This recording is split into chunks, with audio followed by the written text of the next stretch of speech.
ओम वासुदेवाय नमः। आप सभी का मेरे YouTube चैनल पर स्वागत है। आज मैं आप सभी को गणपति जी की कथा सुनाती हूँ। जहाँ पे गणपति जी रहते हैं, वास करते हैं, वहाँ रिद्धि सिद्धि भी उनकी दोनों धर्मपत्नी वास करती हैं और उनके पुत्र शुभ और लाभ भी वास करते।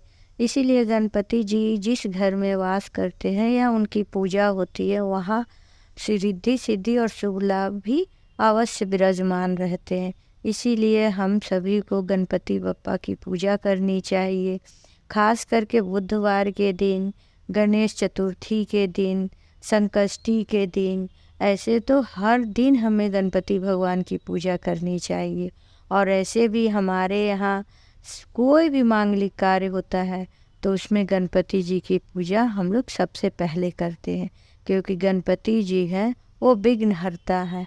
कोई भी संकट रहता है उससे दूर कर देते हैं और भक्तों का भला करते हैं। जैसे गणपति जी के पिताजी भोले भंडारी एक लोटे जल से प्रसन्न हो जाते हैं, वैसे ही गणपति जी की भी पूजा में अगर हम कोई बहुत विधि विधान ना कर पाए, सच्चे मन से उनकी आराधना करें, तब भी वो बहुत खुश हो जाते हैं।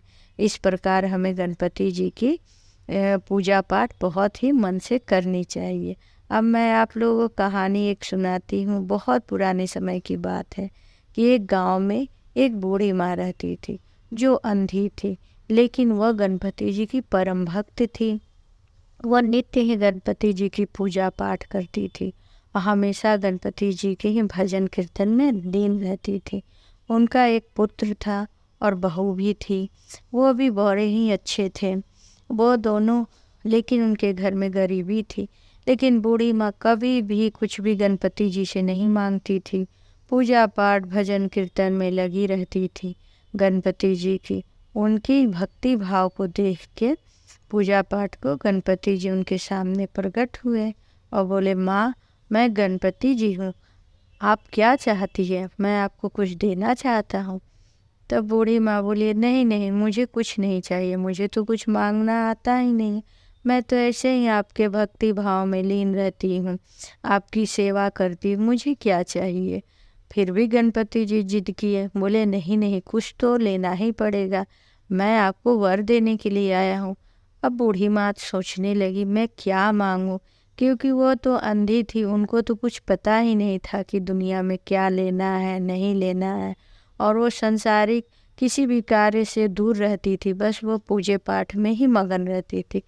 फिर बोली, अच्छा आप इतना बोल रहे हैं तो मैं अपने बेटे बहू से पूछूंगी कि क्या चाहिए, कल बताऊंगी। तो गणपति भगवान बोले, ठीक है, कल बेटे बहू से पूछ के आना, मैं फिर कल आपसे मिलने आऊँगा। ऐसा बोल के गणपति भगवान अंतर्ध्यान हो गए। बूढ़ी माँ अपने बेटे से सारी बातें बताई कि गणपति भगवान आए थे और बोल रहे थे आपको क्या चाहिए। मुझे तो समझ में नहीं आ रहा था मैं क्या मांगूं। तो बेटा बोला, अरे माँ ढेर सारे पैसे मांग लेती, सारी गरीबी दूर हो जाती और हम लोग सुखी जीवन जीते। तब तक उनकी बहू बोली, अरे नहीं माता जी, आप एक सुंदर सा पोता मांगती, वंश भी तो चलाना जरूरी है। अब बूढ़ी माँ बड़े सोच में पड़ गई। दोनों अपने अपने मतलब की बात कह रहे थे, वो समझ नहीं पा रही थी कि भाई मैं किसकी बात सुनूं। बूढ़ी माँ चुप रही। फिर वो सोची, क्यों ना पड़ोसन से जाके कुछ पूछती हूँ, वह सही बात बताएगी। वह अपने पड़ोसन के पास गए, उससे बोली, अरे बहन, आज गणपति भगवान आए थे और हमसे बोल रहे थे तुम कुछ मांग लो। मैं तो समझ ही नहीं पा रही हूँ क्या मांगूं।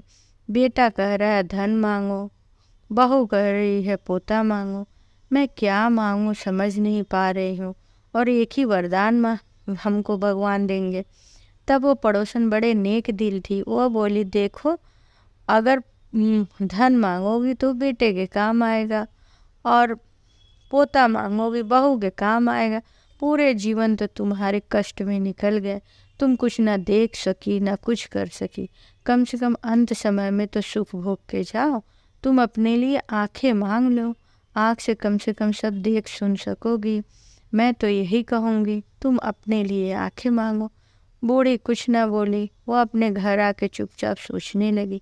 बड़े उधेड़-बुन में थी, क्या मांगूं क्या ना मांगूं। पुत्र बोल रहा है धन मांगो, बहू बोल रही है पोता मांगो, पड़ोसन बोल रही है आंखें मांगो।